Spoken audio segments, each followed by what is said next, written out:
right there. Thanks for choosing us and stay with us here on Prime On. And it's time for us to get into News Flash. It is proudly brought to you by Franco Trading Enterprise, Store Phones, Papa Pie. And this morning we're asking you to go there and grab yourself some gadgets. We're talking about phones, television, CCTV cameras, air conditionings. And if you want some accessories, we're giving you a 40% discount on any accessory you buy from us. And that's Franco Trading Enterprise. The customer service is top notch, and its quality that we're giving you is guaranteed. And so please do well and grab yourself something from Franco Trading Enterprise. Now, the numbers on your screen is the numbers you can call us on and make a purchase anytime that you think about gadgets, think about Franco Trading Enterprise. And you can also go and check out our website. It's www.francotrading.com, and you can also download the app. It's the Franco Trading app on Google Play Store, and you're good to go. That's how you've got Franco Trading Enterprise in your hands. And so please do well and engage us, buy from us and trust us that we will give you quality. Franco Trading Enterprise is making it possible for us to have a conversation here on News Flash, and we're grateful to them. You can also join us here on the show by going on our social media page on Facebook. We're streaming live. You can go and share your thought with us on the issues we're talking about this morning. Our WhatsApp line is also active. You can also send your messages over there as well. And of course, we'll be looking at the front pages of the newspapers, and I'm sure it'll be very, very, very, very all about maybe the finance minister's budget that he put out there. And so we're going to be looking at that. And it's also our major issue that we're looking at this morning. And if you were able to listen to it, if you watched it, what did you see? Did you like what the finance minister presented to the floor of Parliament? Let us know about it. Well, yesterday it came without white dress and Bible quotations, but I'm sure my colleague Kofi Ajay will be able to explain that even better to us this morning. Kofi, good morning, my brother. How are you doing, man? Okay, all good? All good. Yesterday we had the much anticipated 2025 budget, and it arrived in Parliament, and we were all happy. In a horseman bag. Exactly. Kind of made bad. Was it significant enough? We see them bring bags all the time. Yeah. It is. Very significant, especially looking at the last bag that Ken Ofori-Atta brought to Parliament that actually brought a lot of controversy about the cost. You definitely would want to also look through and possibly bring a Ghana-made bag, since this government is now projecting Ghana-made. You see the president himself everywhere he goes, it's either in kaftan or an African print.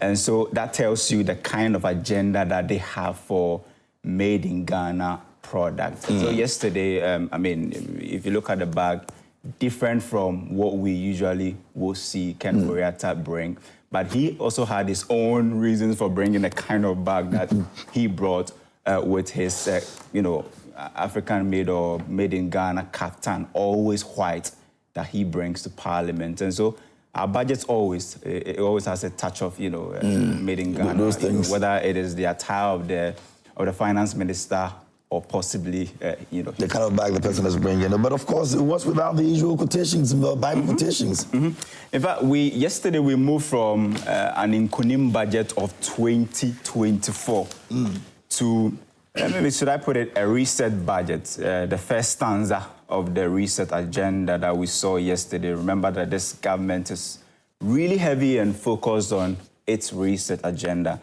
And we said that the 2025 budget will possibly be a make or break moment for the NDC administration, which is currently enjoying a significant amount of goodwill from the people of Ghana. And so you could see that yesterday, it was interesting hearing somebody on Joy News who said that this is the country's second independence. And, I chanced on that too as well. And I don't know how that became an independence. Yeah. That tells you that people have goodwill for this government. But, this is not the first time that we are seeing the government enjoy such a magnitude of goodwill. We saw that in 2016 when the Akufo-Addo administration took over in 2017. They also enjoyed some goodwill, but, well, as the old adage goes, they say that, the they say the devil is always in the details. So let's see how the next 4 years will go, KMJ. Absolutely. But this morning, we're going to try our possible best to run through the budget and see some of the key things that were raised. You can trust that Kofi Adjei will do a great job in terms of presenting to us what exactly it means for us to, experience the kind of budget that we experienced yesterday. We'll also try and see if we can get some key, people who matter when it comes to the budget. We'll be looking at that conversation as well. We've got some guests who will be joining us via Zoom also. And so as and when we get them, we're definitely going to be looking at what they also make of the budget of 2025. And, before we even get that to that point, let's look at the front pages of the newspapers. I've got a couple over here. Kofi has a few of them with him as well. So I'll start off with the Chronicle this morning. And the Chronicle says, Forsen confirms NPP handed over a robust economy to Mahama, says Amin Adam. That's the former finance minister, who has also made some comments after the budget reading yesterday, a very short press conference that they put together. They intend to actually do a long one today. We're not too sure when exactly or what time exactly is going to happen, but of course, you can trust that once it begins or once it's confirmed that they're going to go ahead with it, we'll definitely bring you the updates on that. But he mentioned that some of the taxes the NDC is saying that they've scrapped actually were not implemented by them. And social media got into that fray, and it's not really. I think the biggest one was the betting tax. Exactly. Which he said that they never collected a betting tax. So what we've been doing is to try and cross-check, try and dig more and see if this claim is actually true. Yesterday, Dr. Gideon Boako was on Top Story trying to give clarity to what the former finance minister actually meant. But I remember categorically that there was a portion of his speech that says that we never collected betting tax. I'm sure it was a wrong way of probably putting together his statement. The betting tax itself came in three phases in terms of the implementation, which the first phase actually started with the betting companies itself. The second phase was with the bettors, or like they used to call themselves, investors, which started in 2020, I think 4 or so.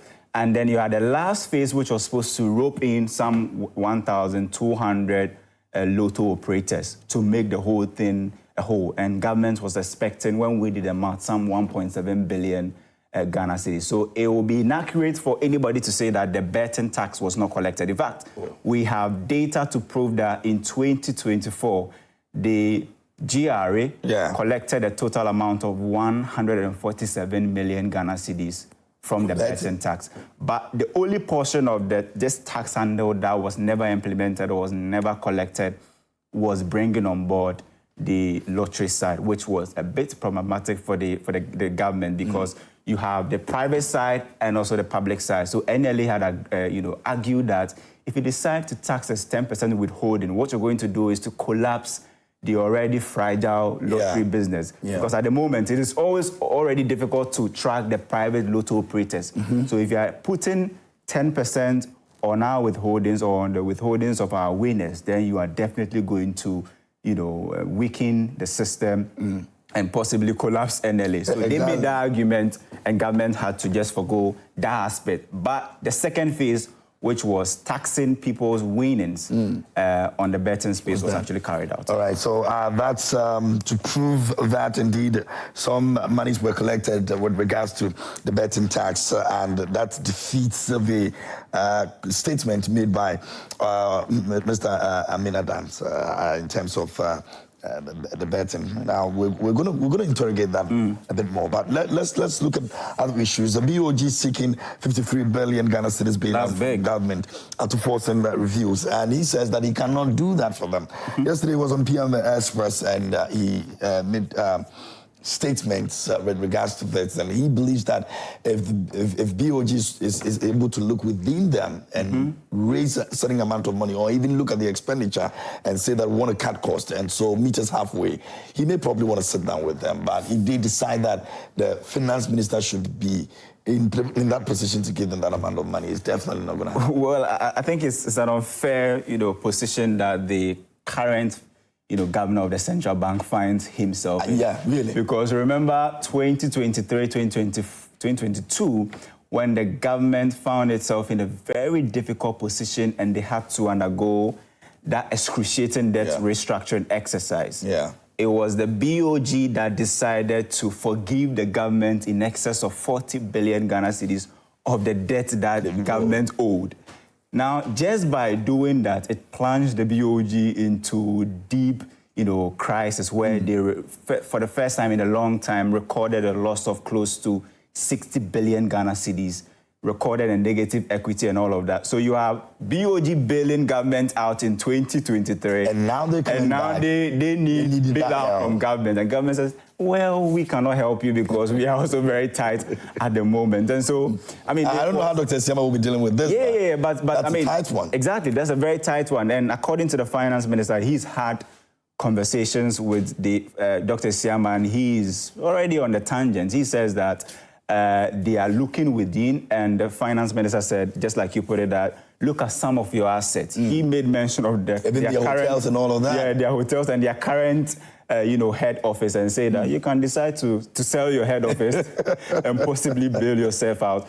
But he also made mention that if they decide to meet government halfway and come with a good proposal, definitely government also come to the negotiation table. But talking about government coming in to fund the whole 53 billion Ghana cedis, he's not sure that, that's almost impossible. And I think I have the Ghanaian, publisher here, who says that Mohammed's Azam budget offers no hope. That's how the minority tag. The minority leader, Afenyomarkin, cries out for the youth. And the former, finance minister, Dr. Amin Adam, is also saying that the $279 million gold board fund, another create, loot, share, agenda. That's according to him. And so you have two big items from the budget and two reactions. The minority are saying that, look, this is an Azam budget. And someone, remember yesterday, the majority leader, when he rose up to actually speak, he used a certain phrase that he actually had to come again to explain himself. He said, this is a budget for the girls. That also generated into another... girls budget. But he had to explain that if you have a budget that is committing a significant amount of money to build a women's bank, committing a significant amount also to distribute sanitary pads to young girls, then definitely it's the budget for the girls. But some people were also saying that this is it's a girls budget, And I know where they'll be turning that conversation into. That's parliament for you. But I think that yesterday was a good one. Yes, yesterday was a good one in terms of how even Parliament conducted themselves, honestly. I think that it's one of the times that a lot of people were hoping that there's going to be a lot of dragging feet and all of that, as we've always seen when it comes to Parliament's business. But yesterday, it was as if, we were able to get through it real quick. It's a little over an hour and a half. An hour, and I think 20 minutes or 40 minutes or so. So I think that it wasn't bad at all. But we'll see what comes out moving forward. Now, the Accra Times is also reporting on the budget. Like I said, pretty much all the newspapers will be looking at the budget this month because it's a big deal. This one says that the 2025 budget statement to Parliament, Mahama abolishes killer taxes, providing lasting relief to the youth and businesses in Ghana, and implement affirmative action laws. Speaker Badwin appeals to President Mahama. And don't forget the men in pursuit of affirmative action, Mahama Ayerga says. So that's the majority leader in Parliament speaking on that. 2025 International Women's Day, MP calls the Accra Times as what is reporting on all these various issues. 2025 International Women's Day, MP calls for more women in leadership and governance, and that's the Accra Times this morning. Of course, the affirmative action law becoming very topical, and the majority speakers speaking about it. We have Bagwin, the Speaker of Parliament, also speaking about it as well. And so, yes, it is something that is very, very, very, very important. But so far, so good. The president, I'm sure, would say that he has done his bit in terms of making sure that he gets that representation when it comes to the women representation. I don't know about what the minority does not believe so. They think that the president can still do better. I think Markin has always spoken about the fact that he thinks that the president can do more when it comes to women representation. I think that the big focus was actually on the composition of cabinet. And they said that if you look at the Akufo-Addo administration, it had a significant number of women being part of cabinet. But with the Mahama administration, I think there are about 2 women currently part of cabinets, which they said they could have actually done better. Now, let me take the Ghanaian Times. It says, budget 2025, government to spend 291 billion Ghana cedis to build more resilient, equitable society. That's according to the finance minister. And he also said that budget not inspirational minority, but majority says it will stabilize the economy. And you were speaking about the taxes. The Ghanaian Times also has this on the front page saying that 5 taxes scrapped to cushion businesses and citizenry. And so this is what the Ghanaian Times is saying. But I mean, the big conversation possibly is on the tax cuts, right? It was a big promise in the blueprint of the NDC in their 2024 budget. And they had every indication that they were going to meet that promise in the 2025 budget. And they did. But one tax that people are still saying that they are seeking for clarity is the COVID-19 levy, which many have said that maybe did not come clear in terms of the taxes that the government wants to scrap.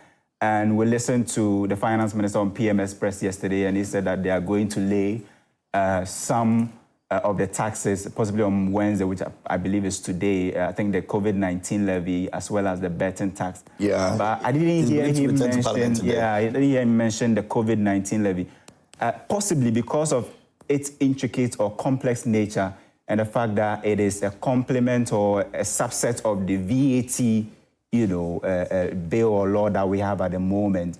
Is a bit, difficult in terms of trying to maneuver your way around it. You need to do so many, adjustments before possibly you can take out the COVID-19 levy. But the assurance we have is that all the taxes that, were actually promised in the 2024 budget, manifesto will go.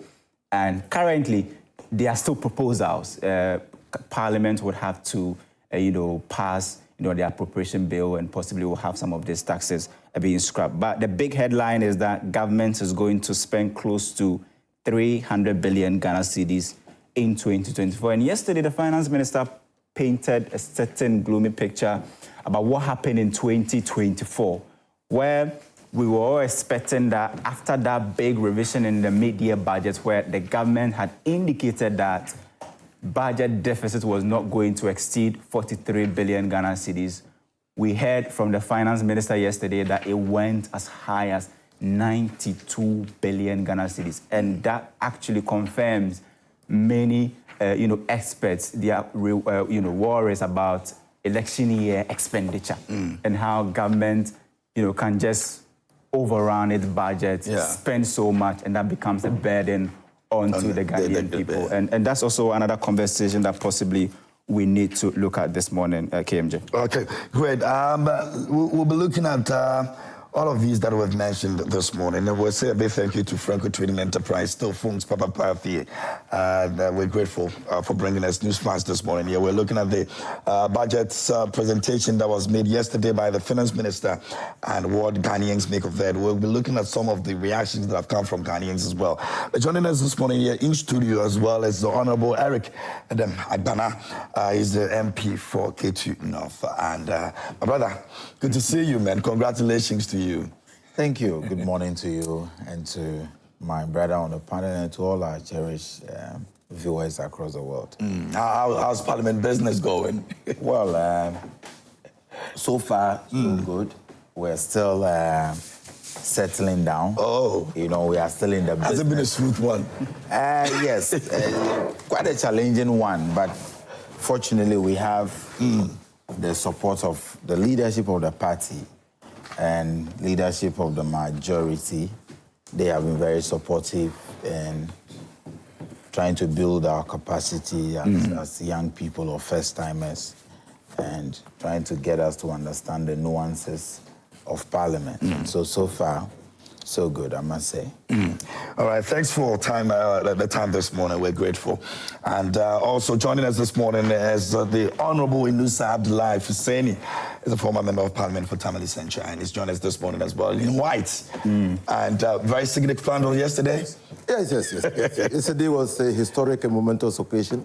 For the first time, we had a budget that inspired hope in the people of this country. The reviews so far have been very good. And welcoming means that the government has started on a very solid footing. We got an appreciation of what we inherited. You recall last year, November, on one of your platforms, I said that NDC's fear was the mess that it was going to inherit from the MPP. We have, yesterday's budget exposed the rot, and the subsequent press conference by the former Minister for Finance, validated the rot when he said that they were not collecting better tax. When there is evidence that reported from GRA and other sources that the government had been collecting better tax. So where did the money go? How could the finance minister not know that the country was collecting better tax? And then when he said that it appeared that the finance minister had manipulated the figures, and in fact did not, of data, and did not actually give examples of the manipulation in his view. But clearly, the rot that we saw yesterday, that we were led into believing was inherited by the NDC, is a rot that clearly is, if you want, sapping the energies. That is why you cannot understand why there was a conscious, deliberate effort to violate all the provisions of the Public Management Act, how the tax refund account was used as a slush fund. I mean, how debts were accumulated here and there. And so, Claire, you wonder, and that brings to mind what Boa said about the administration of Nana Addo Dankwa Akufo-Addo. That was a timely reminder of how not to govern a country. I mean, the taxes that were imposed on people and how those taxes were used recklessly. The policies that were implemented, how that led to waste. The printing of monies from the central bank. You recall the press conference of the NDC when the matter came out that the central bank had printed money, and that the central bank was in distress, and whatever be the case, central bank cannot give free money, there will be a bailout. Okay, now we have been told in the budget that the central bank is asking for a 53 billion cedis as bailouts. So everything that the NDC said in opposition is playing out now. But good thing is that Atufolson inspired hope in us. He said, look, even with this stark, and I heard one of your panelists say, glooming report of the administration of the MPP, we are not inundated at all. We accept the challenge. We are going to fix it. He also talked about a defining moments in time when you have to chart a new course and ensure that you put the country on the sound pedestal. He appreciates the sacrifices of all of us, whether it was through the taxes that we're paying, the sacrifices of investors in this country, whether foreign or domestic, when they had to, receive haircuts. The trust deficit that had characterized the previous government, in the sense that Nana Addo Dankwa Akufo-Addo had told us that nobody was going to receive a haircut. And so when government said, well, I will do A, B, C, D, these were the policies I was going to implement, people were skeptical about whether or not government could do that. Okay, now somehow his budget has restored that trust deficit, that when the NDC said, it will do in 120 days, A, B, C, D, it meant that it had good intentions and that it intended to do that.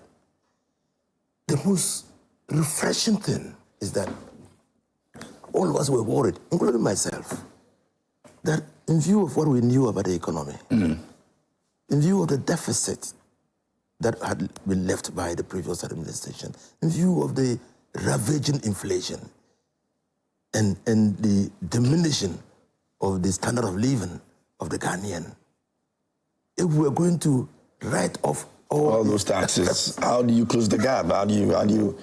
Clearly worried. I was worried until I heard the finance minister. And I was privileged to have heard him before because we didn't want surprises. Yeah. He said, oh, you know what? When I went to the ministry, I went straight to a tax refund account. And we realized that over the last 8 years, on average, 43% of the monies therein have been used for tax refund. And so we do not even use up to 50% of the monies that go into the tax refund. So we are going to take 2%. Now, only 4%. Initially, it was 6%. 6%, yeah. So now only 4% will go into that tax refund. And all the 2% will now be available to us. Because I said, look, there is even more.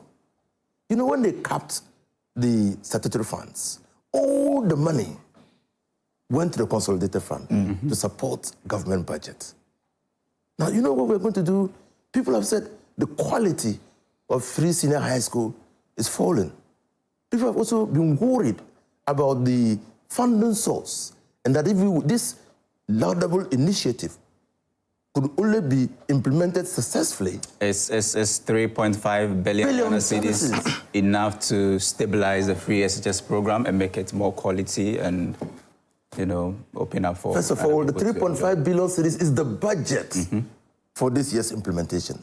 So government was going to be going around looking at where to get the money. Now, the finance minister says, the money is available. And Joy FM, you have always asked, where is the money?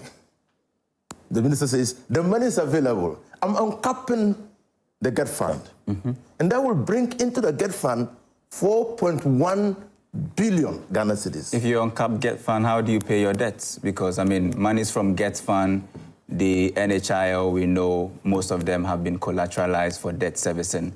How do you pay your debts if you uncap and you want to use everything for education? So the minister says, look, the GET fund, the Dutch bond, the interest bond, the interest and principal, we are absorbing it. Okay? We are absorbing it. So he's going to make... That's going to balloon your public debt. No, there's not going to balloon the public debt. We are very critically aware as a government that we need to rein in public debt. No one can contract debt to be rich. Debt only makes you poorer. And the more you pay off your debt, the richer you become. And so the government, through fiscal discipline, debt management, job creation, is looking at the possibility of reining in our debt and expanding the economy. Look, if the economy expands through the initiatives that are being brought in, now we are in trillions of cedis. If the economy expands, there will be more, and there will be more resources to deal with our debt. I think at this moment, let's bring in Adam, and I'll start with you on the tax cuts. Very important, right? I think yesterday we were able to count about 6 use of the word abolish. It was used 6 times in the budget, and most of them were actually related to tax cuts, right? The clarity people didn't really get was with the COVID-19 levy. Is it going to go this year? We understand it will go, but when? Because the finance minister said he's going to lay a bill for the removal of some of the taxes. He made mention of the betting tax and the e-levy, but was silent on the the COVID-19 levy. What's the way forward? So I think let me thank. I need to congratulate you. You also started on a very good note. Yes, very good. And congratulations for your scholarship, Dixon. Thank you. Congratulations. You are Yes. humble. Yes. Humble. You know when you have good seniors around, and I have been a student. Oh wow! When I was in student politics, and he was then MP and a minister. And through my senior brother Hamza Suhini, I got in very close contact with him, and he's been a mentor from afar. So let me thank him and for the opportunity to be on the show with him. I think that the finance minister presented a very great budget yesterday. A budget that gives hope and a budget that resonates with the young people and cuts across all sectors. A budget that seeks to address all the fundamental issues with our economy. But more importantly, a budget that emphasizes on fiscal discipline, because I have always said and I've maintained that our biggest challenge in the management of the economy is not revenue generation, but expenditure management. If you have a situation where money comes into the public purse, into the national kitty, and continuously we cannot account for how judiciously or productively these resources are spent, regardless of how many taxes you introduce or donor support that comes in, the citizens will still not be able to feel the impact of your economic policies, because it's just like pouring water into a bucket that is leaking. And so the more you pour in, the more it goes out. So you're not making any progress. Focus on as a people in the management of the economy is how to block the leakage, how to seal the loopholes. And the finance minister emphasized on that yesterday, that it is possible to remove taxes and still raise enough money to fund government's bold policies. Why? If you are able to stop the bleeding. So the emphasis on fiscal discipline for me is key. Still, as part of fiscal discipline is government's decision to cut significantly spending by government machinery. And he asked all of us, including members of parliament and other government officials, to make sacrifices, because we ought to understand that the economy is faced with several challenges. And where we are today, you cannot be in debt at the levels that we find ourselves in and still be enjoying all the luxuries of life. Indeed, the finance minister made a statement that when you pay off your debts, then you can declare yourself as rich. Then you can enjoy what comes with being rich or being wealthy. But where we find ourselves now, we are in a deep hole, right? In distress, and we cannot afford to have some of the luxuries that we used to have. But then we must make sacrifices. Yeah, not to catch you. And it's because you're moving on that tangent, I would just want to find out. The finance minister is speaking about discipline, and maybe he can do it from where he sits and what he has seen. You're working with members of parliament or ministers or people who may not probably understand where you want to take them to in terms of the discipline you're talking about. How do you make sure that these people are on the same level with you? I think that's the task of leadership, is to be able to carry everyone along. And so if you are asking workers to understand that the economy is confronted with challenges, and so they should accept only 10% increment in their base pay, then they keep hearing, or they see that at the seat of government, there is extravagance, there is so much wastage. Then the workers will not be able to be carried along. But if they see that there is a cut, even at the presidency, where government has made some bold decisions that will reduce the number of travels by officials, and even that there will be no first-class travels, and some other luxuries that comes with our work will be pushed aside because of where we find ourselves, then workers will begin to believe that, well, all of us are in distress and we are all making sacrifices. But when you ask people to make sacrifice, and then you are not making the sacrifice as a policy maker, that is when you get the people agitated. And so leadership must carry all of us. And the NDC believe in this. And we believe in this. And the government has started. For example, I can tell you for a fact that the decision by President Mahama to appoint only 60 ministers, it's a very difficult decision, especially at the time that you have 183 members of parliament, 187 in your majority caucus. And almost everybody, while campaigning in their constituencies, campaigned and promised or hoped that they will have the opportunity to serve in the executive. Yeah. Now, even if you take all the 60 from parliament, you still have more than twice the number you have picked without appointment. And so it's a difficult decision, but it's a sacrifice we have to make for the good people of Ghana.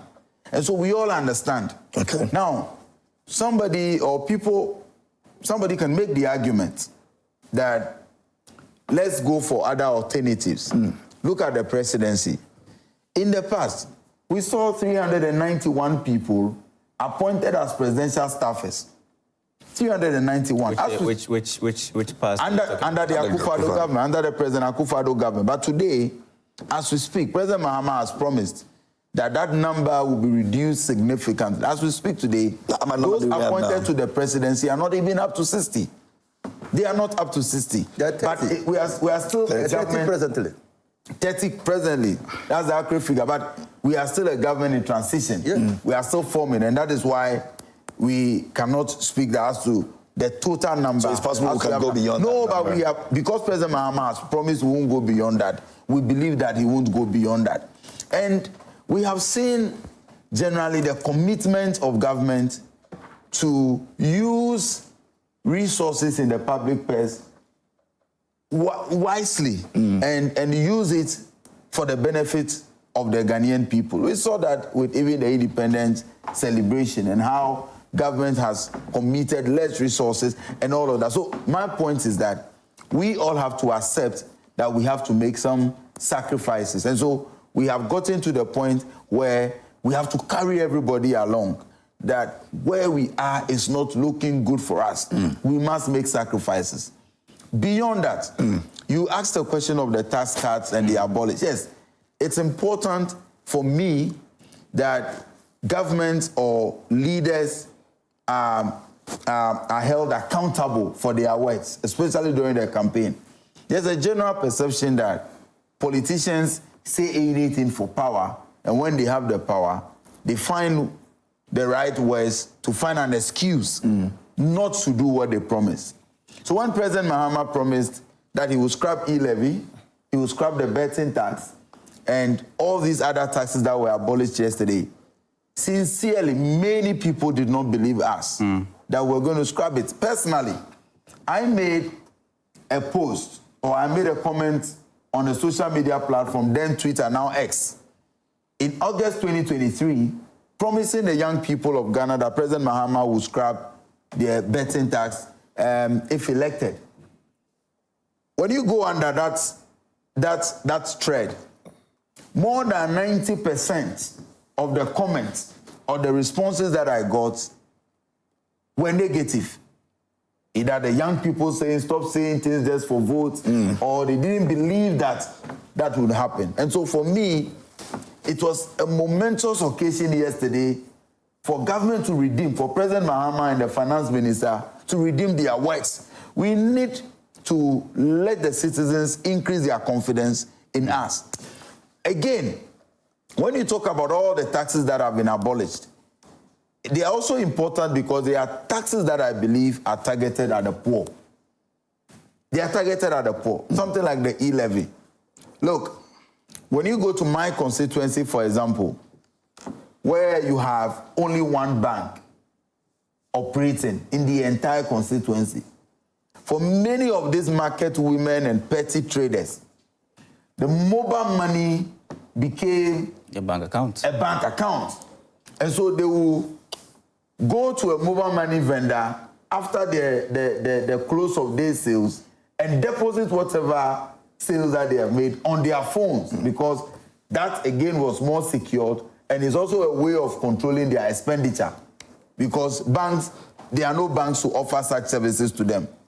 Now, so if you have a situation where a trader will go deposit her money on the phone and will use that money to transact, or use that mobile money to transact business, pay for either goods that she purchased on credit or what have you, and government decides to take or to tax these transactions, it was a disincentive for people to save on their mobile money. And that wasn't good for the economy, because all over the world, governments are striving to promote financial inclusion.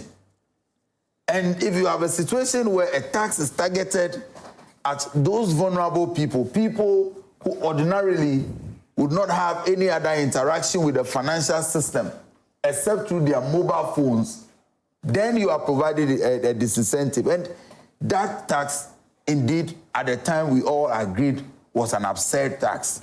So we needed it removed. Again, government has shown commitment by removing it or abolishing it. With the VAT, to conclude, with the VAT, the finance minister indeed mentioned VAT, the COVID levy.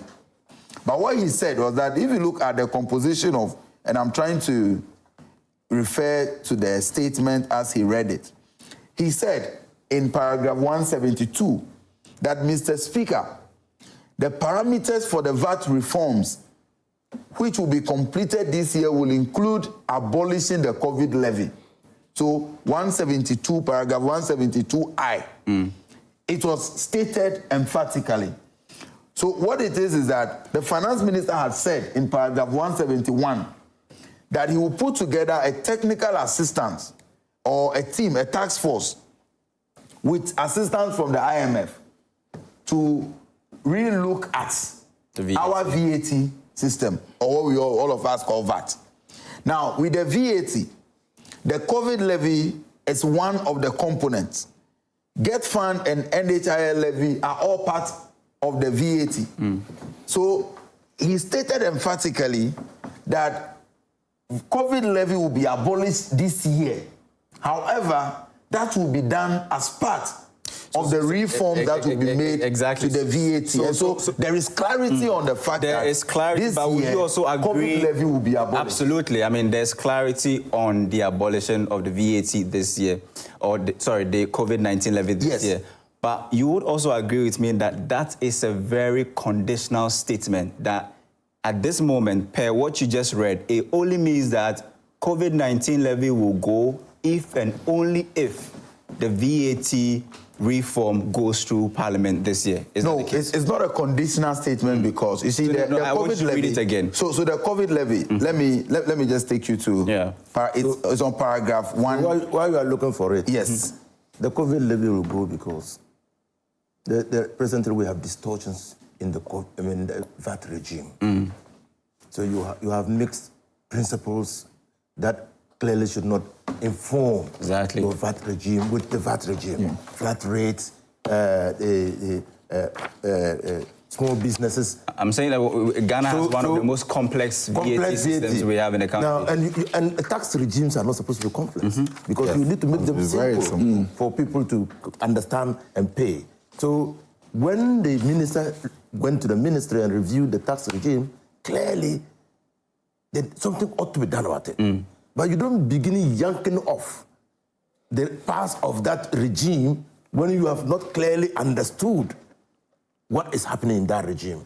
That is why he's saying, look, we're going to invite the IMF to come, the fiscal department of the International Monetary Fund to come help us to reform the tax regime. But as part, that's why it is not a conditional statement, as part of the reform, central to the reform is how do we synchronize all vatable commodities in this country and ensure that they come under one regime and remove the COVID levy. Your government has also been accused of... I found you it. found it. Okay, So the VAT reforms start all the way from paragraph 1 66. Yeah. So it's 166. He said, Mr. Speaker, we commit to the people of Ghana and the business community that we will undertake comprehensive value-added tax, VAT reforms this year with the aim to review the current distortions and cascading structure of the VAT regime. Yeah. And so we all agree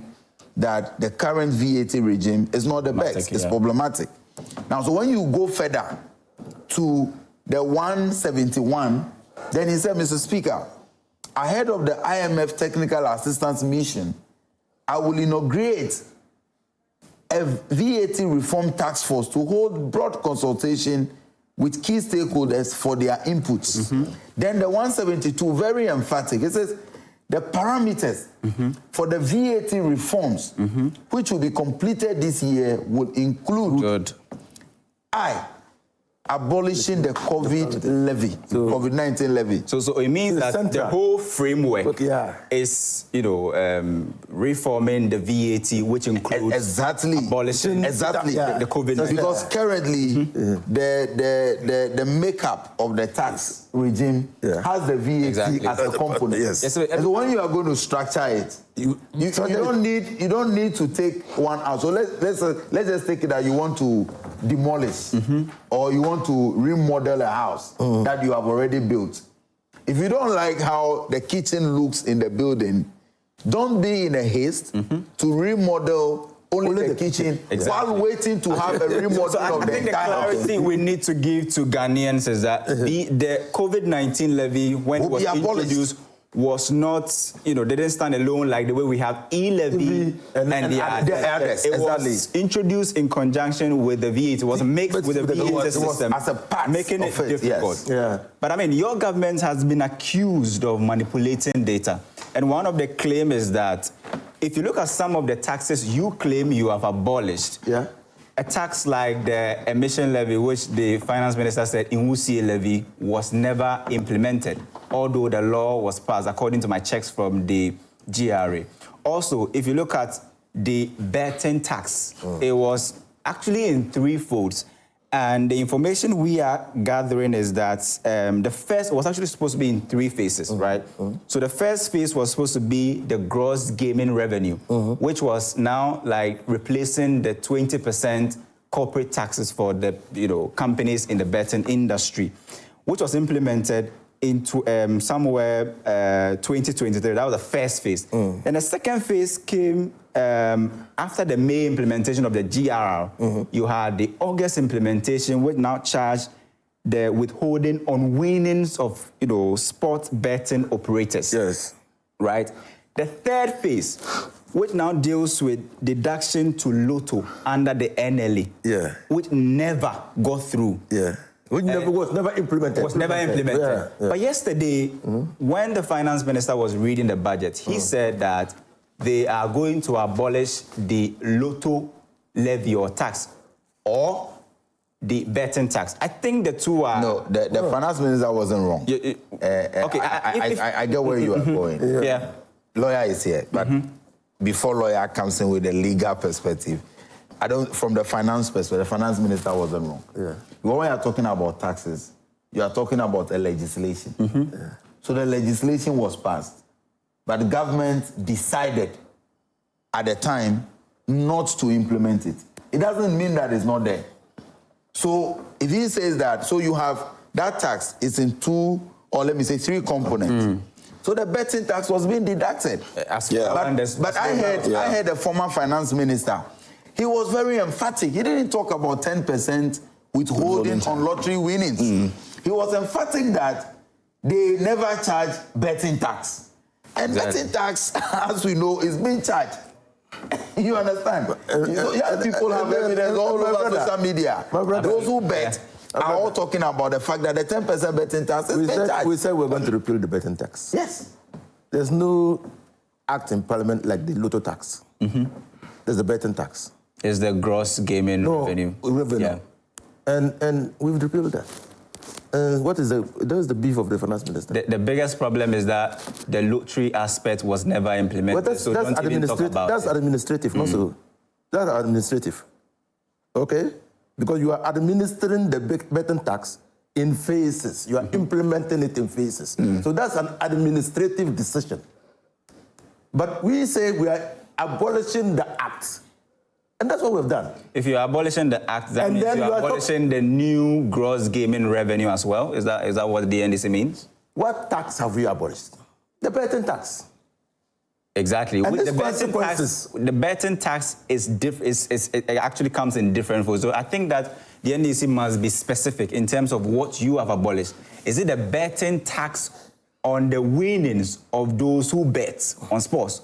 Or you are abolishing the betting tax as the corporate income tax that the companies No, we are not abolishing corporate income tax. Because they are in threefold. So when you form a company in Ghana and you make profit, there's already a regime that deals with that. That's the corporate tax.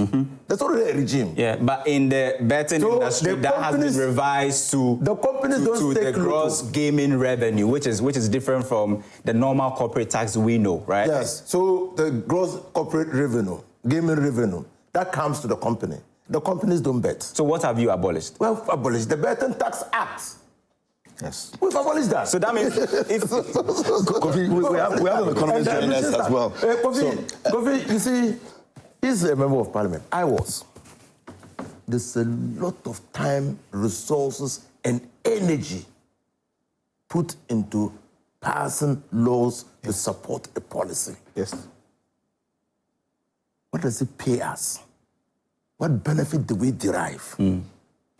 If after thinking through laws, we marshal all the 275 then MPs, we marshal Department of the Accountant, the Attorney General's Department, we marshal people from the Ministry of Finance, think through and draft legislation. We take it through the processes of Parliament and pass the legislation, only not to be implemented. Do you know the financial laws that significant? Yeah. So they should not. I mean, when I listened to the finance minister, I thought that something must be wrong. You see, Atu said something. Okay, Honorable, I'll let you go continue, but let me welcome Dr. Daniel Anim-Prempeh is also joining us via Zoom. He's an economics policy initiative for economic development. Okay, so I understand that we have him here in studio, so he's going to be joining us this morning here as well. Great. Kofi, maybe you start off with the touch screen. Let's see if we can interrogate some of the things that the finance minister spoke about yesterday, and then we'll also have our guest joining us and our next guest joining us as well. And we're also hoping that our viewers would interact with us. You can let us know what you think about the budget yesterday. And we're trying as much as possible to get clarity from some of the things that the finance minister said. And so you can also join us. Our WhatsApp line is active. We're also streaming live on Facebook, so you can go there and also share your thought with us as well. And Doc, thank you so much for making time for us this morning. We're grateful. Thank you. Great. All right, so Kofi, where do we start from with regards to what happened yesterday? Well, I mean, when we started, we said that this is the first stanza of the Ghana's reset agenda being, headquartered by the NDC, right? If I should put it that way. Now, let's look at some of the things that came out yesterday that got the public, so excited. A number of tax, cuts and cancellations, the COVID-19 levy, betting tax, e-levy, the emission levy, which the MPP said they never implemented anyway. So why do you talk about cancellation? Also, the VAT on motor vehicle insurance, they said that this was also never implemented. So you should even start talking about cancellation and all of that. Withholding tax on winnings of some unprocessed, gold. All of this, according to the president or the finance minister, are supposed to be abolished this year. And the assurance has been that whatever they promised in the manifesto will be delivered. Yesterday, the question was, if you are abolishing all of these taxes, how is the government going to find money to fund it? And he explained it categorically that, look, there is something we call the tax refund account that they have seen a loophole there. And just this year, if they decide to just take 2% of that money, that could be about 3.8 billion Ghana cedis that they can use to let go the betting tax and the e-levy. He didn't make mention of the COVID-19 levy anyway, but he said if you do that, you still have some 1.7 billion Ghana cedis left, and that is what he has decided to give the free sanitary pad initiative some 200 million Ghana cedis, also give 100 million Ghana cedis out of that to the assemblymen who were, I think just 2 days ago, pushing for an allowance. And one thing that caught our attention was how KMJ, the finance minister, a night before the budget, spoke to the youth on Twitter. And it is interesting and refreshing for somebody to give feedback a night before a budget is read. And that was the first thing the finance minister spoke about when he was reading the budget, about some pharmacists who said that exactly they had not received their salaries. I think that was very refreshing, and that painted a different and positive, picture of how we know our finance ministers to be. I mean, they are always at the top, never coming down to possibly listen to the ordinary Ghanaians. He didn't just do that, but he was also at the market trying to interact with traders. And he was shocked when somebody told him that she bought something for 1,300 just 3 weeks ago. She came back. It's gone up. He was shocked. I mean, exactly. It made him understand the kind of situation the ordinary Ghanaian is living with. But beyond that, I mean, there were a number of things that will also go. The one district, one factory, he said that this is going. And also the Youth Start program introduced by the MPP administration will go. The Ghana Cares, which never cared for anything, I don't know which they cared for. And these are all policies that were introduced. Exactly, I mean, huge allocations for the Ghana Cares. I don't know what actually this program actually delivered, but he says that will go. For us, I think that the one district, one factory, if you look at government flagship programs almost every year, the budgetary allocation is in excess of 9 billion Ghana cedis. And if you are letting go this flagship program, it means that you're also going to have some revenue available. It will be interesting to see how the finance minister will allocate that. Yesterday, what we also realized was that although he's making mention of tax cuts, he is also talking about some 24 new allocations. Let me not use the word new, but key allocations. And we decided to sit down and tabulate all of these 24 key allocations and how much that will cost the state. And that's some 54 billion Ghana cedis, including the Women's Bank and other allocations that were made to even the gold board and all of that. But this is the figure that everybody was looking forward to, that 3.8 billion Ghana cedis from the tax refund account, that he says that this will be enough to let go of some of the taxes that are being burdensome. And in the NDC's manifesto was referred to as draconian. They must go, and he says that we have enough. But the shocking thing is how government is hoping to reduce its expenditure this year, moving from 279.2 billion Ghana cedis in 2024, this is the final, to 269.1. But the problem is that many have said that if you want to compare like for like, don't compare your budgetary estimate to somebody's actual. Why don't you compare the estimate for the NPP in 2024 as against yours? As against yours. When you are done with 2025, then you now have the actuals, then you compare these two. Because if you do that, that will create the impression that you are saving the economy some 10 billion Ghana cedis. But that could be false, maybe after 2025. Because what we know is that the NPP actually estimated a very, very low expenditure in 2024. But they ended up spending more than 92 billion of more than their revenue. And that posed a lot of significant risks to the country's budget deficit in 2024. So this, many have said that is problematic. Maybe the finance minister should have found ways and means to do other comparison better than what he did with his two figures, and that go with like for like, compare actuals to actuals, but not budgetary estimate to actuals. And then also, we are talking about expenditure versus revenue this year. If you do the math, what you will see is that deficit is not expected to go beyond 43 billion Ghana cedis this year. And how is government going to fund that? The biggest challenge or the biggest headache for the current finance minister is finding money to fund his deficit. Why? Because the country is now under an IMF program and we are precluded from borrowing more than $250 million at the external level. That means that funding this year's, budget deficit will heavily rely on that $720 million that we are supposed to get from the IMF. If you look at the World Bank, the projected amount, according to the finance minister, some $600 million that will come in. If you add all of these two monies together, that's significant. That could help offset some of the deficit. But you realize that after doing the math, you still be left with a huge hole to be actually closed. How is he going to do that? He says that they are going to rely on local investors, the local bonds market, both at the opening and at the end. The short term, so they are going to start with the T-bills, which already we know that in their first 7 weeks, they've borrowed some in excess of 50 billion Ghana cedis. I mean, most of them have been used to pay old debt anyway. The government was left with just 7 billion Ghana cedis to do other things. But the interesting thing is that the IMF expects this current government to start coming into the local bond market in the second quarter. So in just about a month from now, the IMF is expecting that government should gradually resume bond issuance.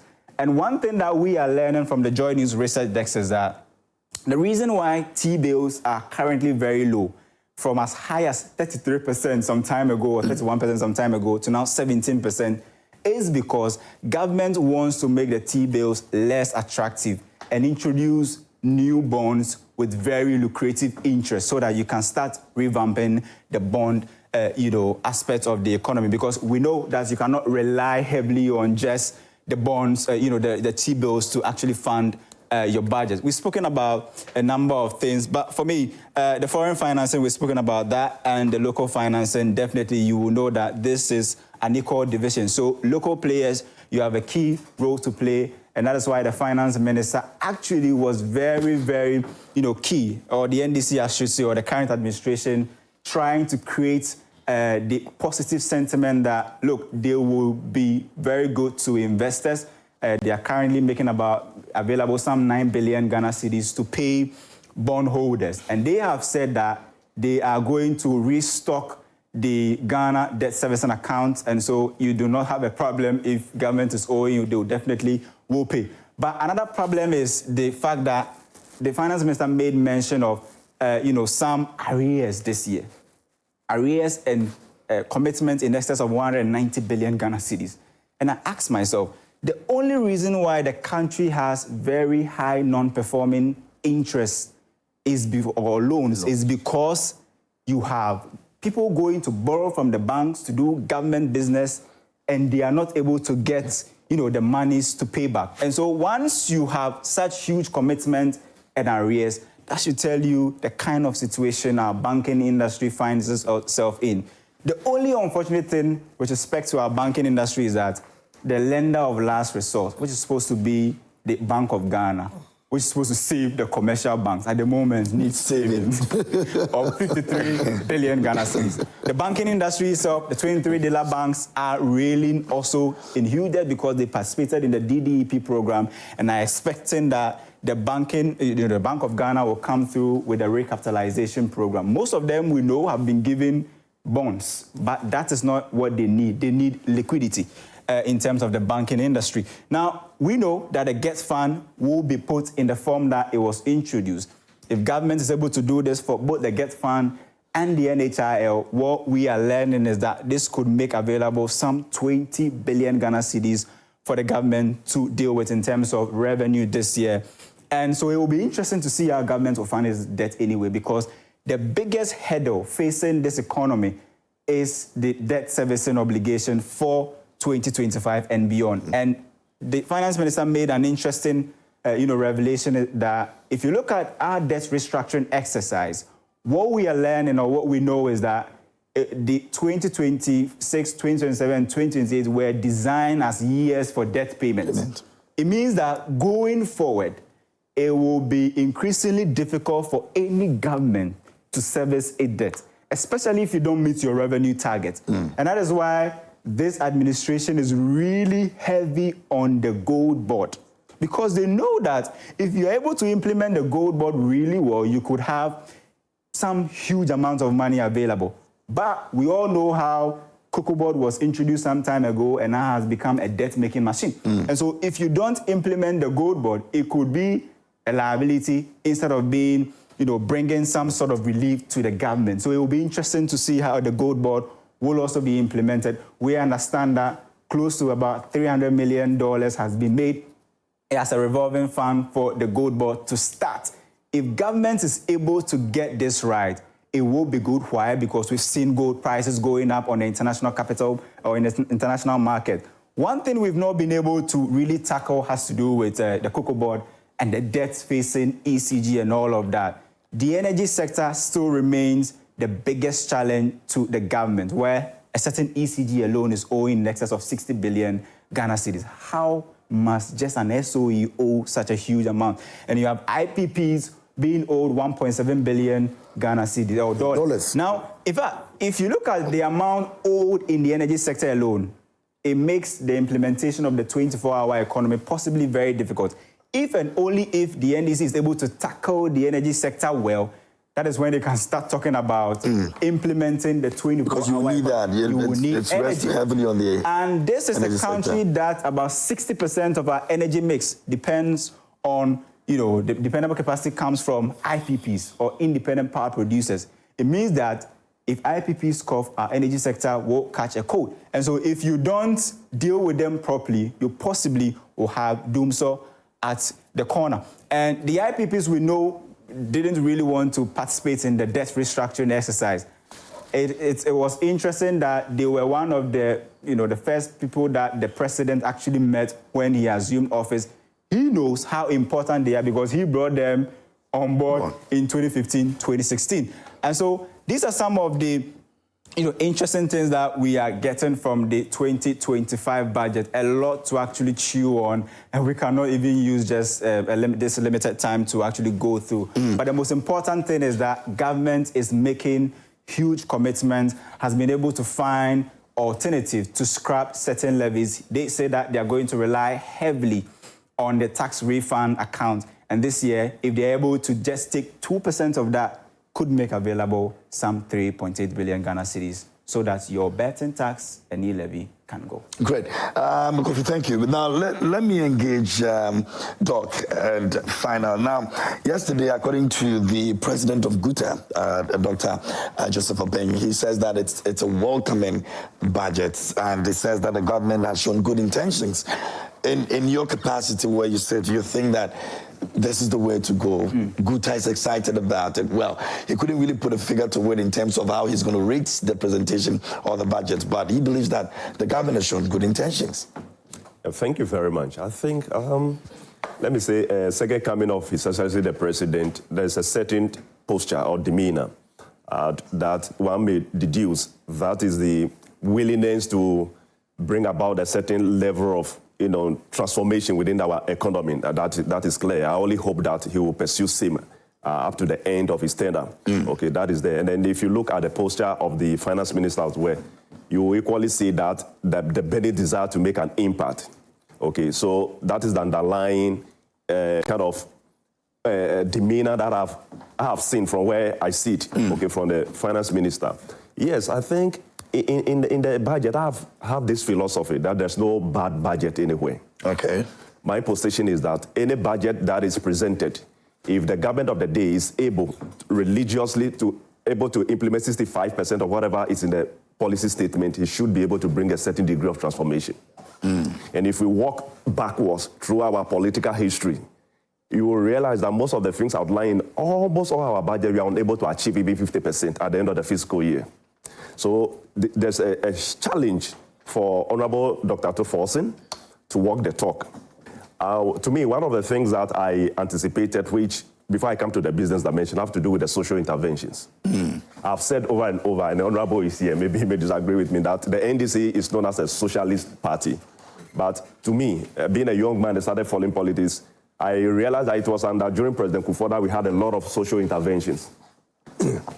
We had a lot of social interventions. And this budget has presented a lot of social intervention to reflect their philosophy, their political orientation, and political philosophy. Okay, right. So to me, that is a positive move. Outlook. Yes, by the government. Okay. Now, in terms of even businesses, okay, because we are in a very dicey situation. So you need to tread cautiously. In an attempt to reduce taxes, then another aspect of the scale, revenue to be able to meet your recurrent expenditure, and then probably you have so much debt obligation that is staring at you. How do you balance that? Okay, that's the reason which you will see a certain degree of innovative approach in terms of, looking at the taxes, the revenue aspect of it. Now, one of the things I've also realized, which is quite progressive, has to do with the expenditure cut, which is very important. Most often, anytime we're having a discussion, the focus is always on the revenue. The budget has two sizes, revenue and an expenditure. Okay, so as much as you are not meeting your revenue target and you are able to minimize certain aspects of your expenditure that may not necessarily curtail the progress of the economy, then you are in the right direction to be able to manage the economy efficiently. So that aspect is also very progressive. And I trust that along the journey, they will restrict themselves within the parameters of the budget in terms of the expenditure cut. Okay. But in terms of the initiative, I mean, the Honorable Minister have made some initiative that I would like to caution in terms of the establishment of the Women Bank. It's a very good innovation, but my view is that it shouldn't be implemented within this fiscal year 2025, where you are looking for money to be able to address certain aspects. Ask me why. We have a development bank already in existence. We have the Exim Bank, and if you look at their core mandate, they are supposed to extend facility to especially those who want to add value for exportation. What I will have expected the Honorable Minister to do is to extend a certain facility to beef up their capital strength to be able to attend to them. So they will have a women desk that will solely deal with men. So you move progressively, okay? Because one of the things, if you walk through our history, in terms of establishing institutions to address some of the issues that confront us as a nation, we are unable to actually do it. So it's like we have multiplicity of institutions without the capacity and then the ability to be able to address their intended objective. So, and in an economy where you need so much money to be able to do so many things, debt and interest payment is staring at you. It's a very progressive move to have They can make a 51.3 Yes, you need to tread cautiously. That. Look, even with abolishing the taxes, my position has been that it shouldn't be this fiscal year, probably next year in the budget, but of course, they want to fulfill the promises made to Ghanaians, and almost everybody is happy. Okay, it adds up to the goodwill that His Excellency is enjoying. And that's the reason why now I think looking at how he handled the whole thing, innovatively looking for sources to be able to bridge that particular gap. Okay, one of the things that the minister has done, and maybe it has not catch the attention of most people, is that even in analysis, you realize the myth. Now it's moving about 80% of their resources to the consolidated fund. So that will beef up the consolidated fund to be able to attend to most of this recurrent expenditure. As well as GMPC, a 30% contribution reduced to 30. Okay, so these are innovative moves that have... 30 to 15. These are some of the innovative mechanisms that I've seen to be able to assist him to address the gaps. Okay. So that is quite progressive. Now, one of the things that I would have expected as an economist in terms of policy direction, in terms of continuity in policy, my view, and I still stand by that the Planting for Food and Job is a quite progressive policy, just that it wasn't implemented very well. And one would have expected, I always say it, that you don't, if you want to grow this economy, a developing economy with so many challenges, okay, you look at the base, what do you have on the ground? We have Planting for Food and Job that already government have made some investment. Probably there is the implementation which has been a challenge. You need to pick it from that place, enhance it, and put some investment into it because food sufficiency is very key. Now, climate change is becoming a huge issue. And in Africa, it appears that our political leadership are not paying key attention, probably relying on Donald Trump to support them, but we all know his intention. Where it's going to right now. Okay, and food sufficiency is very key. Let me tell you, brother, if your income level is even small, you go to the market and you are able to buy food to feed yourself and the family, that alone takes away a huge burden from government, bashing from government. So food sufficiency is very key. One of the things that I have read and is that the 1D1F is linked to construction of grain silos, okay, so that during bumper harvest, we could store the grains and also value addition. One would have expected His Excellency the President, I'm referring to His Excellency because that is his budget, read by the Honorable Finance Minister, to continue with the 1D1F, correct all the errors therein, and then make it better, okay? It's good that he has introduced an initiative in terms of the within the agri sector, but I would have seen 1D1F going. With, planting for food and job, 1D1F, a very huge issue there. One of the things that I have said when that policy was introduced, and I think His Excellency the President can consider that, maybe probably not entirely cancel the whole policy, is that, and they can zero in that into the 24-hour economy. I told the previous government that you don't start from the scratch. We have TOR. At the time, we were not producing oil. TOR was established. Now TOR is not operating at food capacity. Yeah. Let's invest money into that particular institution, expand it, and they can run 24 hours.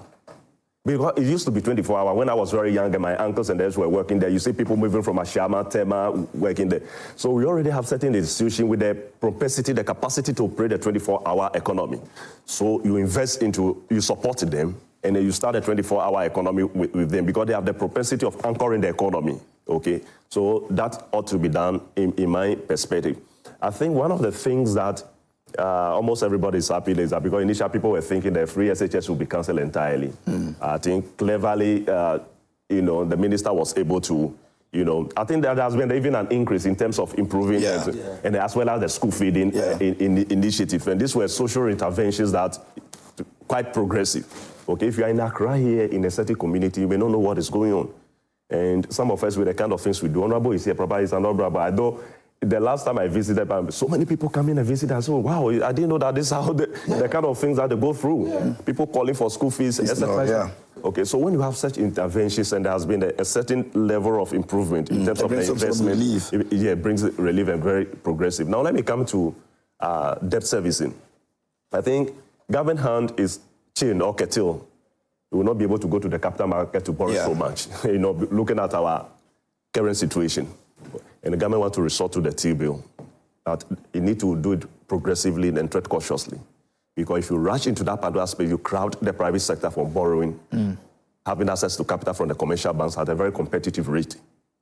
And if that is done, then the private sector you are relying on to be able to help you dictate the growth of the economy will be crippled, and that will not be done.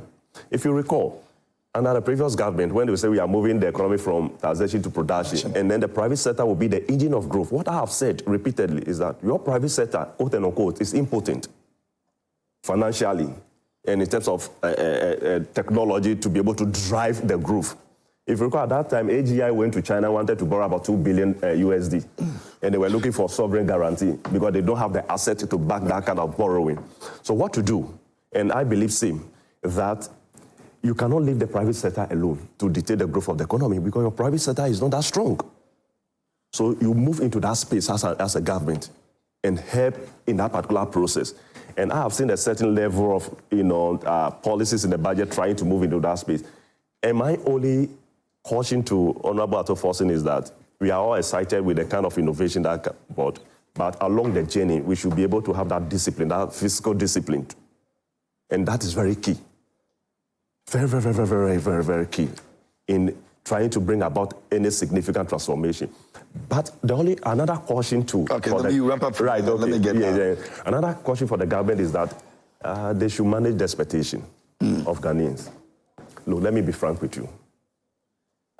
No economic policy can bring about immediate economic transformation within the 2 years. It takes time to yield the necessary results. Hence, there's a need for them to manage their expectations. So after this fiscal year 2025, people will be saying, you are bringing, they need to manage their expectation and work very hard. If that is done, then my view is that at the end of the day, we should be able to have a very significant and a transformed economy to a certain degree that almost every Ghanaian will be happy. All right. Thank you, Doc. I'll come back to you, Eden. I'll come back to you. I have another person on Zoom. Let me just acknowledge the person right now, and then I'll come back to you. We have Geoffrey Kabute Okansi joining us this morning as well. He's Executive Director, Revenue Mobilization Africa. If you can hear me, good morning, sir. No, can you kindly unmute for me, please?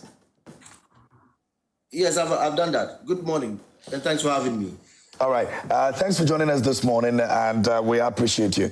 I want to take your initial remarks on the budgets that was read yesterday, and then I'll come back to you so that you can handle one of the issues that I wanted to talk about for me. But in total, what do you make of the budget yesterday? Well, this is, I call it the Genesis budget. This is the first one. In fact, we saw a cut in expenditure, that is fiscal discipline, which is very good. I mean, I tell people every day, as an individual, institution, or a nation, the very first thing you can do that you have control over is to cut down your expenditure.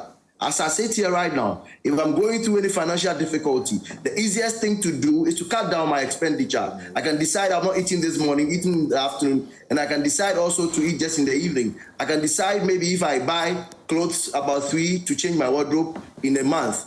When things change, I can decide to do one cloth and match it all through the month. So that's the most important thing. Next thing is also the effort at stimulating the economy, like choosing the agrarian sector. That is actually to pump some money into that big push that they are doing.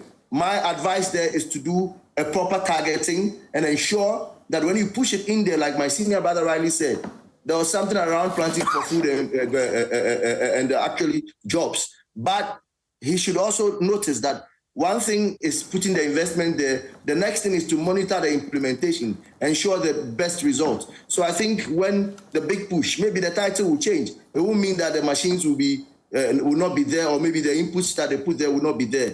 I think it is important to see the need to pump in more money into that area. Again, the issue of proper targeting. You've actually done some social services. You are doing it right.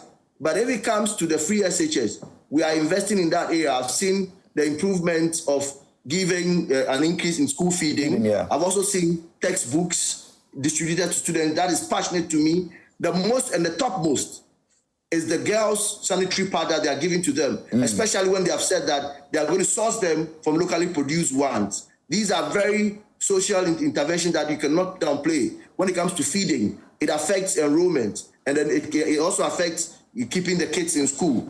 And the issue of sanitary pad, the number of girl children who stay out of school because they did not afford this one during the time of the month is also very disturbing. So I think on the overall, some of the social interventions have been good. But it's important to note that when it comes to the issues of revenue generation, once we've taken off these taxes, that is the COVID levy, the removal of the e-levy, people are not getting the removal of e-levy right totally. It's not just about reducing the financial burden, but indeed, it is also to give activities to increase on that virtual platform, because majority of the people ran away with the coming in of the e-levy, which slowed down the government's profit as well. That 1% commutation tax, we began to lose some interest on that one. So I think at the end of the day, it's good to remove the e-levy, remove the COVID levy. We've also removed the emissions taxes, as well as the tax on the vehicle insurance. I think all these ones are good. But to replace them, cutting down expenditure is a very big move. To actually cut down the size of government, this is something we said over the years from 2021. So if somebody has come and has actually accepted it, I think it's a good move. Moving forward, also the cutting down of the Independence Day celebration, I think we should do the same for the Teachers' Day celebration. We should do the same for the Agric one. I mean the Farmers' Day. The Farmers' Day as well. Indeed, if you want to change the face of that one, rather we should make it farm input, fertilizers, cutlasses, and boots for these farmers, and get some machines to assist them. On that day, we should go and commit to actually commissioning an agric maybe center for testing soil or something for the regions. I think these are the things that will stimulate our economy. That said, corruption, I saw some efforts at actually recouping some of our losses. I think they should go ahead and recoup some of the losses that we made. At the end of the day, the growth that the other party, the opposition party, was talking about, let's be worried. Let's be very, very careful. It was growth in the mining sector. If you bear with me, your colleague, Erastus, right? Yeah. Did a lot of work. About 2023, mining activities destroyed a lot from us. Most of the farmers who are along those rivers, because of illegal mining, galamsey in the waters, could not continue their farming. Those fish farmers along those waters could not continue. So we had an increment in mining activities, but it actually derailed our efforts at agriculture sector. People sold their cocoa farms. They are still selling their cocoa farms to the benefit of mining. So the other side of it is that this agrarian sector is a very wide sector, because if you look at the value chain of agriculture, you can apart from just planting and harvesting, it comes to adding value to the product. And at the end of the day, if the cocoa, that is a cash crop that Ghana is noted for, you are losing cocoa farms to mining. Meanwhile, the total number of people that can be engaged in that mining sector, how many Ghanaians are into the mining sector? I mean, how many people benefit? These are foreigners who invest their money, they get their returns, and they repatriate all these profits, sometimes even illegally smuggling them out. In 2018 alone, Ghana was recording 2 billion worth of gold exported from here to UAE. In the books of UAE, they had said that we had exported 7 billion worth of gold to them. So you see the illicit transactions that went on. So at the end of the day, even the mining that you are clapping for, the fact that you don't have many people there, local participation is 1. 2, the smuggling and illicit trade around that place is 2. And then 3, you are losing your agricultural practice, that agrarian economy that we have been relying on, talking about cotton, talking about rubber production, talking about cocoa, talking about food.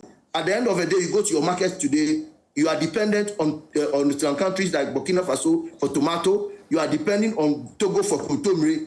My brother, we are in a very deep problem. You go to the market today, fish, they'll tell you this is not Ghana fish, it is Abidjan salmon. So this is the problem you have. Okay. The basic goods that you eat. Don't talk about the rice that you import from outside, about $300 million.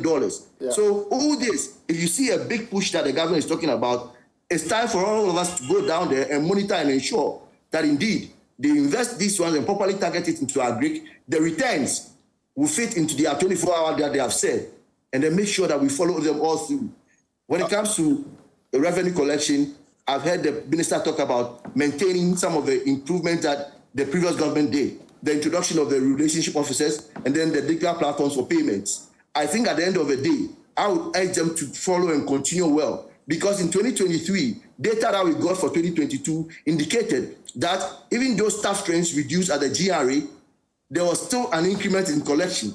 It means that it is not just about having the numbers of people as staff, but it's also about them doing the right things, like the introduction of our relationship officers, the digital platform for payment, constant tax education, because people are paying tithes in churches, but they have issues paying taxes because of communication, transparency, and accountability around tax issues. So I think a mix of all these things that we've heard, the social interventions are good, but I always say that let's properly target the distribution. If you bring free sanitary pad, make sure it goes to the most deprived people. If you bought the issues of school feeding, let it go to the most deprived people. And I tell you, when we do these things well, it will make the best impact to take the heavy weight off the back of the farmer. He won't go and use his seed purchase money to go and pay school fees, or maybe to go and buy education input. When you free them of all these loads, they can come back and do the agriculture well, and they can do best and supply your food basket. Very well, Mr. Cousins. Please hold on, I'll come back to you again. But one other issue that has to do with cancellation was the teacher training allowance. A lot of people thought that it was totally going to be another issue that they're going to contest with, but unfortunately, it's still remained, and there's been some allocation for it, over 203 million.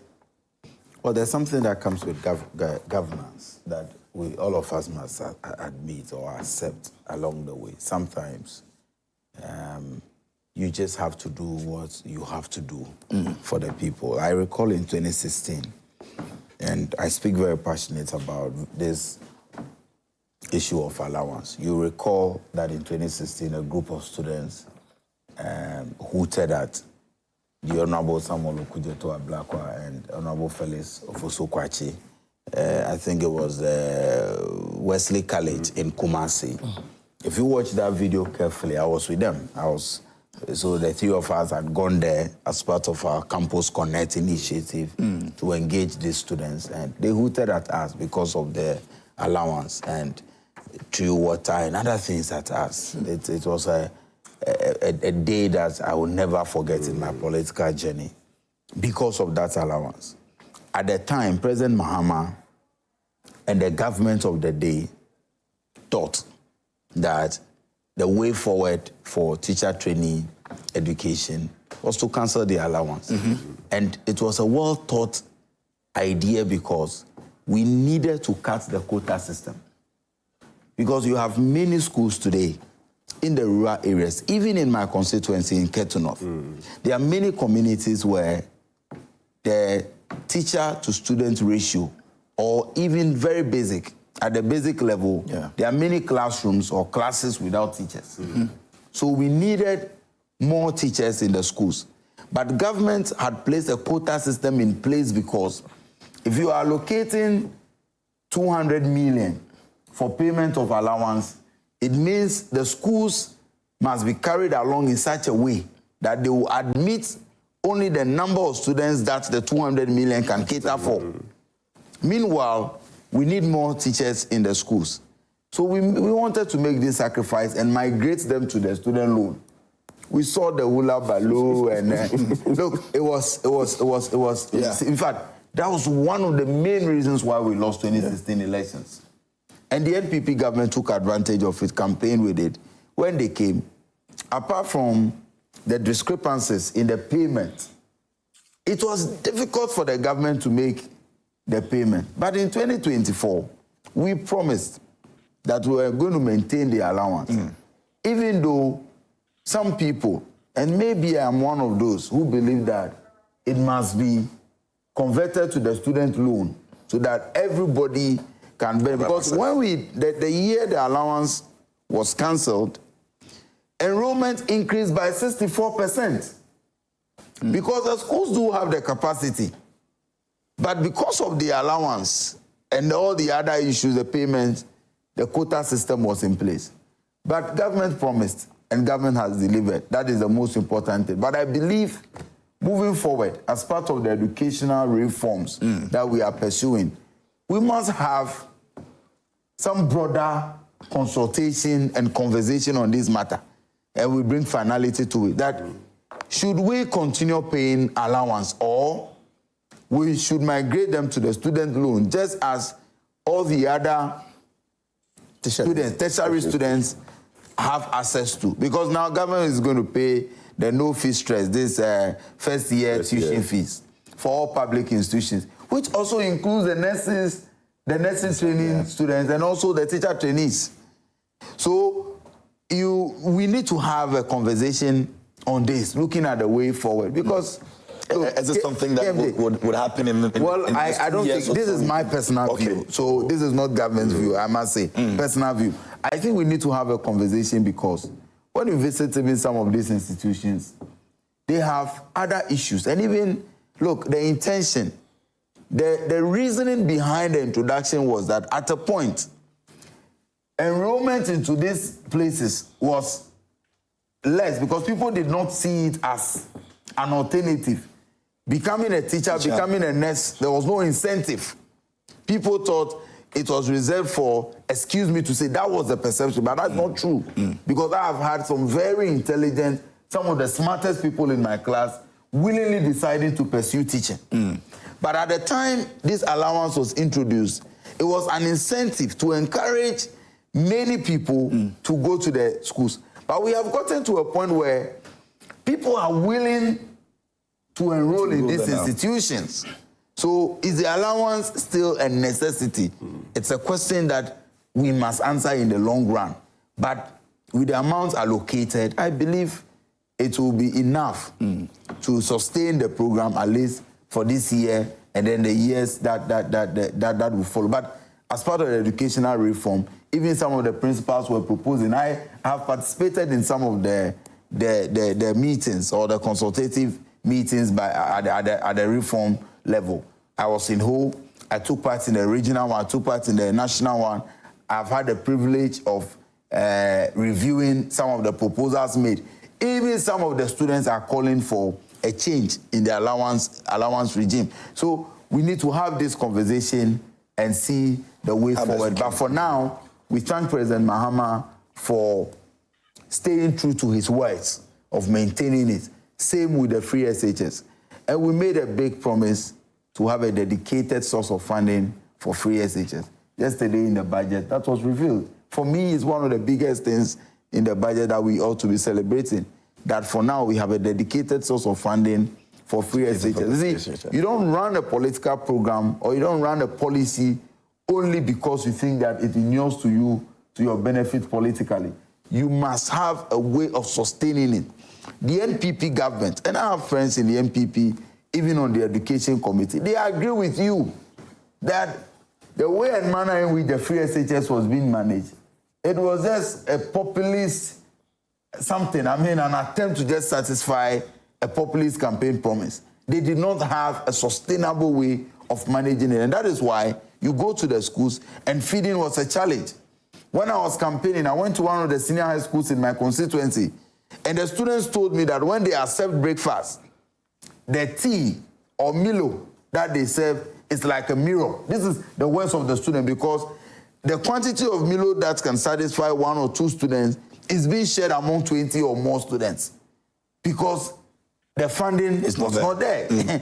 But we have a dedicated source of funding for free SHS now, thanks to President Mahama and Dr. Castle Ato Forsen. Okay. I believe these are the highlights of the budget that we must pay attention to. Very well. Let me try and then wrap up with Geoffrey, and then I'll come back to the studio. Job, are you there? Can you hear me? I'm here. I can hear you loud and clear, sir. Okay. Before you go, what message would you want to give to the president before you go directly? Salute to the president for this bold initiative of keeping the promise of sizing down government, cutting down on the celebration budget.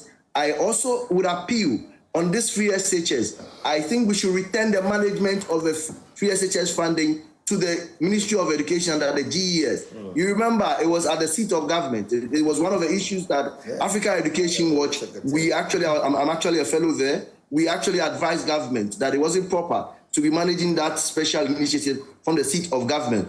Moving forward, I think government has done one also good move by ensuring that they are actually boldly replacing the funding that we used to rely on US aid for when it came to the health issues, NHIA. I mean, the uncapping of the NHIA would provide some funding to cover up for the shortfall of when the USA decided to withdraw their support to the USAID funding. I think that is gradually where we are moving to, the economic independence that we needed.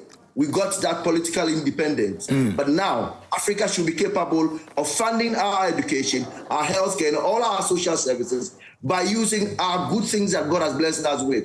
I think the setting up of a gold board is not only for regulating one side of the gold system, but also is going to be providing us some resources that we so much need. One, people are not understanding the gold board thing well. It's actually going to regulate operations such that everybody who is going to supply gold board with gold must be doing best practice. Your sourcing of the gold. Gold board is going to provide them with equipment. So ensuring that they will actually fetch from the right place, sell it to them at a price, and the aggregators will not be sent out. They will be selling to the gold board, just like Cocoa Board used to operate. So if you hear gold board, take your mind to Cocoa Board. CSOs, we engage with them. We ask them so many questions. And I think if we move in the right direction, generating revenue, let me go into that one briefly and close on with you.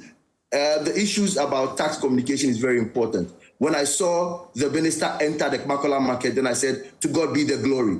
Because I heard the opposition also saying that Honorable Kojo Banre of blessed memory used to do that. That is a sacrosanct way of doing taxes. Ask yourself, why is it that people are freely paying tithes in churches? The same people who are going through the economic stress, they are paying tithes in churches, but they are not paying taxes. The reason is that in the church, when we do Kofi and Ama, there's transparency. How much was collected for Monday bonds to get to Sunday bonds. At the end of the day, they see that the church has bought the bus it decided to buy. When it came to the political arena, people see that when they were promised X, it is not done. That is the problem. Look at the euphoria going on in the country right now. It's not because President Mahama is a god. It is that he kept the promise. Okay. To all politicians, opposition and ruling, listen, keep the promise. If you keep the social contract, you keep the promise, the people of Ghana will reward you not only through votes, but you'll be remembered for the good things you have done. The social interventions will be there, but yet build a strong economy that will not be dependent on loans and debt stocks. It will be an economy where you have a bold generation of resources through running your economy. And then when you run the economy, you have economic independence, you grow your people. Very well. Good Lord bless our home in Ghana, and greetings to my honorable panelists over there, especially Edem Abana, my good friend. May the good Lord bless all of you for your contributions to the growth of Ghana. Very well. Thank you very much, Geoffrey Kabutel-Kansi, the Executive Director for Revenue Mobilization Africa, joining us this morning. We're going to be having some messages. Let's see if we can engage our viewers a bit and see what they are also saying with regards to the presentation of the budget yesterday. Kofi will help us do that. So if you guys can project the messages from me over there. But whilst we are at it, Honorable, yes. Okay, whilst we are at it, maybe there are a few things that you want to also add up to it before we get into the messages. Well, just to assure Dr. Anim-Prempeh and that, yes, we're not cancelling the planting for food and job. I mean, to farming, I know exactly that the program was not well managed.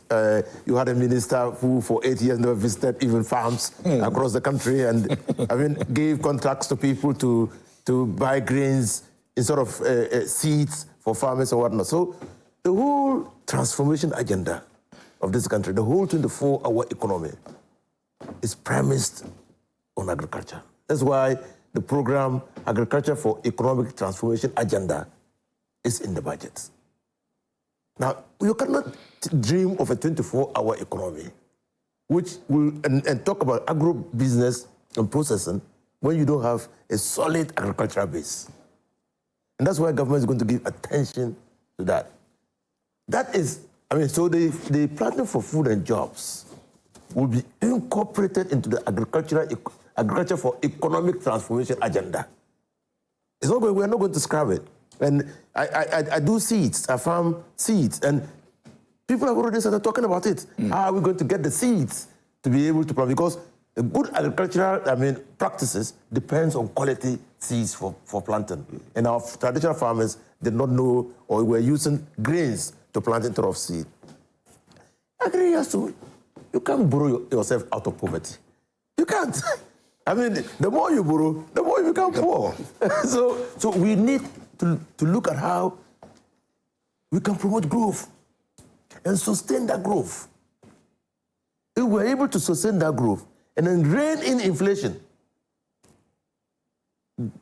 control our expenditure through fiscal discipline, make sure that leakages are prevented, rein in corruption.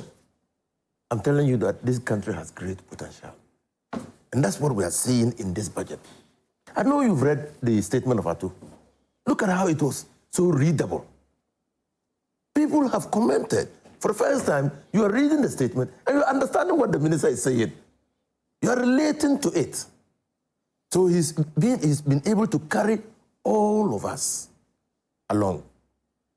Let's hope that the support that the present government is receiving will further embolden it to stick to the framework that it has presented to this country. And when we do, like Okansi said, the people will reward government.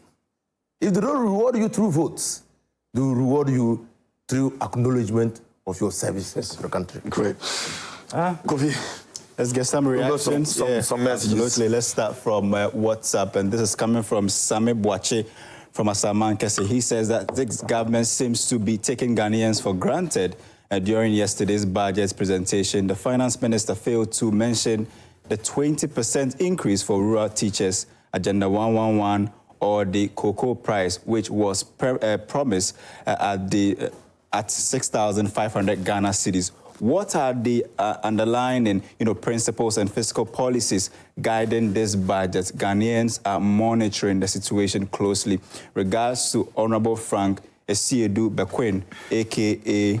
Protozua, if I got that right. And, let's take another, message. This is from, there's another one, Akonsi Gariba from Tamale. He says, good morning, KMJ. How many taxes did the finance minister introduce for Ghanaians to pay, and how many taxes were cancelled by the finance minister in the budget? It's unfortunate the NDC did propaganda to win power, and the finance minister is still, peddling falsehood in the budget. After listening to the finance minister, I hope prices of goods and services will reduce for the benefit of Ghanaians. Let me sample more and try and see if I can get, different opinions. This says, good morning to us all. We are very delighted about yesterday's budget concerning the abolishment of a very key tax, called e-levy, because we the private businesses were suffering under the tax handle. Nobody knows the use of that, particular tax.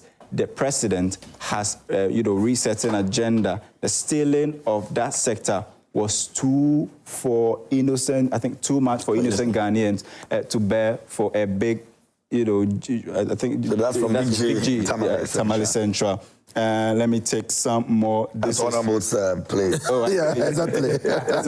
Musta Abattoir in People are represented. Yeah, it says the 2025 budget is a refreshing change. Finally, prioritizing citizens' well-being by abolishing burdensome taxes and increasing economic recovery allocations. After years of mismanagement under the Akufo-Addo and Bawumia, this approach shows real commitment to reducing poverty and reviving the economy. President Mahama, Agu NPP, Simplicita.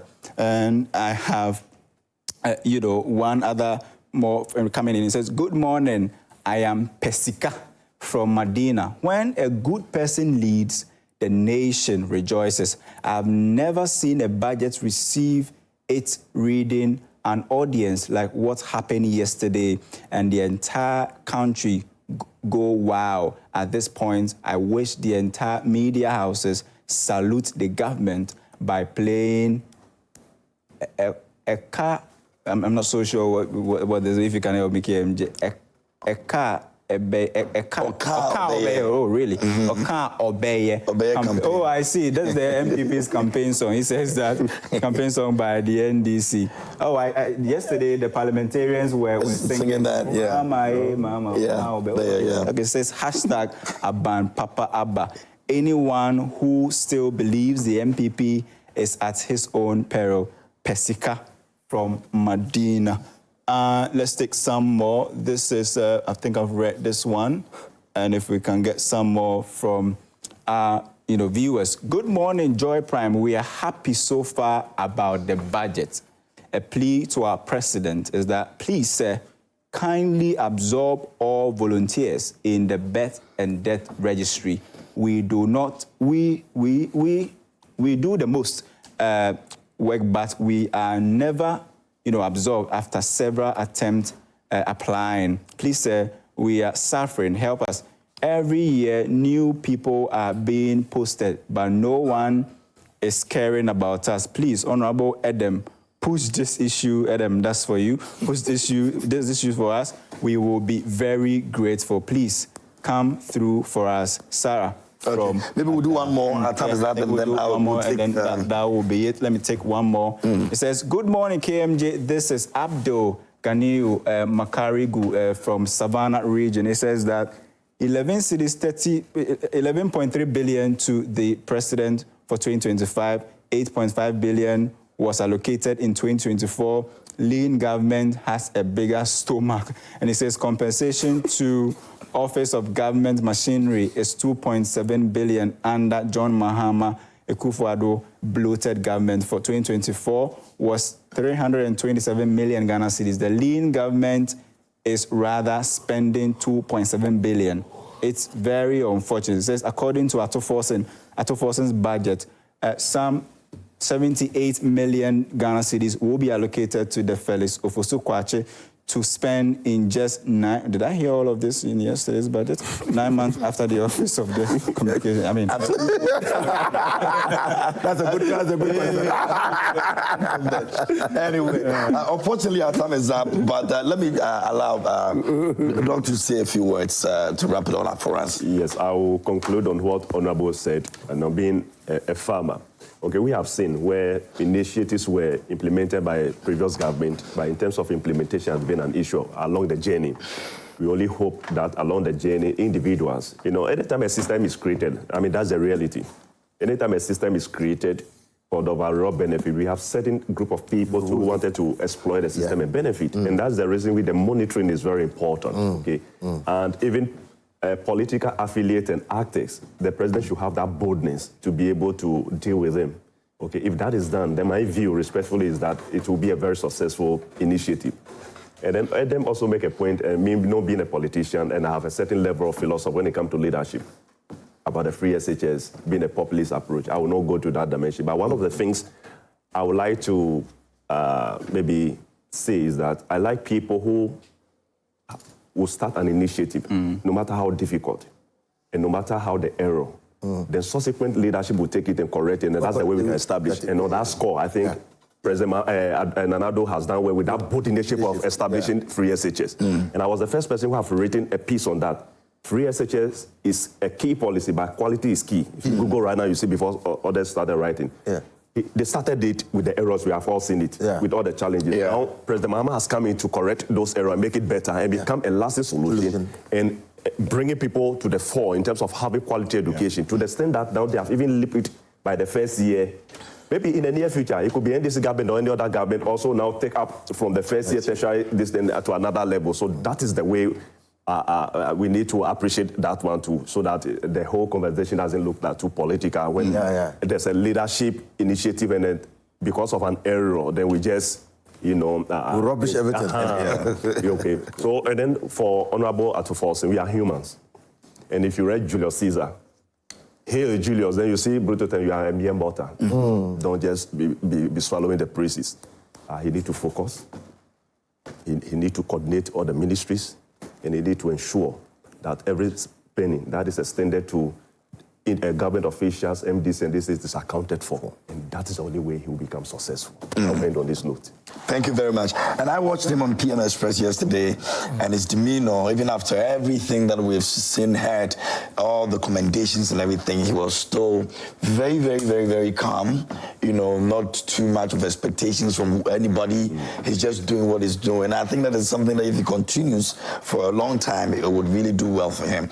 And we wish him well. If Ghana succeeds, we all succeed. If it fails, we all fail. And so we're hoping that moving forward, we all see it from that point of view so that we can together make Ghana what we all want to see it become. Many thanks to you for joining me this morning. And I'd like to say a big thank you to Doc for joining us this morning as well. Thank you to you, Adam, for joining us. And Honorable, thank you so much. I'm sure Adam will be moving to the Parliament right now for business in Parliament as always.